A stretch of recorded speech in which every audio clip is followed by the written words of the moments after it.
চান যদি যে দোয়া কবুল করাইতে হবে, আপনি দোয়া কবুল করাবেন,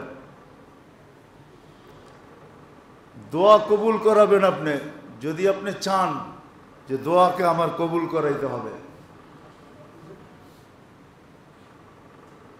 তো আপনাকে কাজ করতে হবে।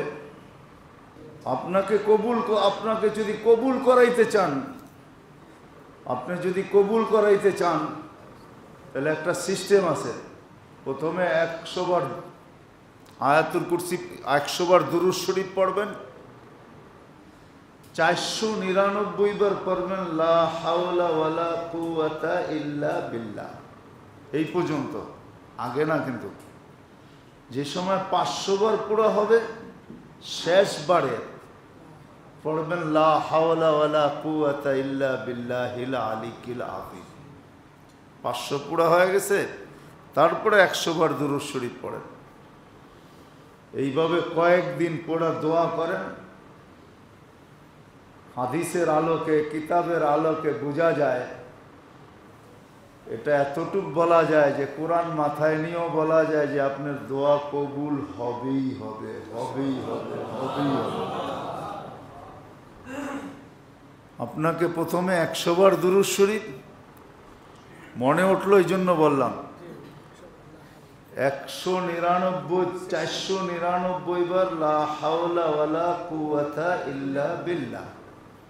যে সময় 500 পুরো হবে তখন পড়বেন পুরাটা লা হাওলা ওয়ালা কুওয়াতা ইল্লা বিল্লাহিল আলিয়্যিল আযীম। তারপরে 100 বার দুরূদ শরীফ পড়ে আপনি দোয়া করেন।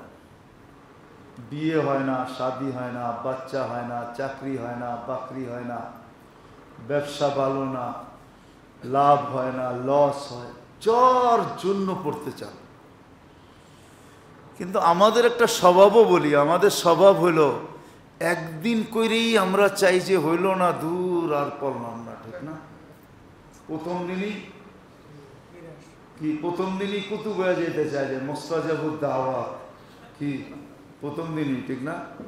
আপনি আর আমি কি ভাবছি যে এই দোয়া করার আগে আপনি লাইনে কতদিন লাইনে ছিলেন, কতদিন বেলাইনে ছিলেন?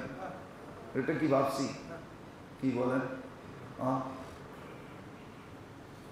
সালাতুল হাজত পড়েই মনে করে, অথচ আমি আপনাদেরকে একটা প্রশ্ন করব, আপনি যে পড়েই মনে করলেন হইল না, তো আপনি এখন যাবেন, তো যাবেন কোথায়? আর কোন জায়গা আছে যে ওইখানে যাবেন?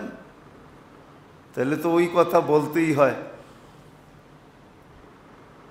লম্বা 80-82 বছর একাধারে হজ করার পরে প্রতিবারই শুনছে যে হজ কবুল হয় নাই। তো একদিন পিছের থেকে এক যুবকও শুনে ফেলছে, তো বলছে, চাচা বৃথা চেষ্টা কেন, শুনতেছি তো কবুল হয় না। হয় নাই? তুই আজকে শুনতেছিস, আমি তো যুগ দর্জর শুনতেছি, কিন্তু বল আমাকে, যাবো তো যাবো কোথায়? যাবো তো এই দরবার ছেড়ে কোথায় যাব? এটা কথা ছিল না, এটা যেন অ্যাটাক ছিল। সাথে সাথে আরো সে অ্যাটাক হয়েছে মনে হয়, উপর থেকে আওয়াজ আসছে, এই বৎসরটাও কবুল, পিছেরটাও কবুল,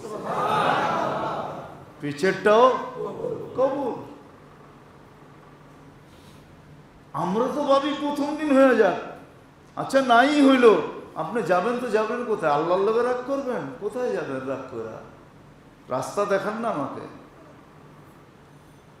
এই জন্য মেরে দোস্ত, উচিত হলো করতে থাকা। তো যেটা যেখান থেকে বাহির হয়ে গেছি, আপনি যে কোনো প্রয়োজনে আপনি একদিন না, 2 দিন না, সপ্তাহ 2 সপ্তাহ পড়তে থাকেন আর দোয়া করতে থাকেন, কবুল হবেই হবে। এটা কসম খায়ও বলা যায়, কোরআনে হাত রেখেও বলা যায়, কোরআনে মাথায় নিয়েও বলা যায়, যা কিছু করে বলা যায়, কবুল হবেই হবে।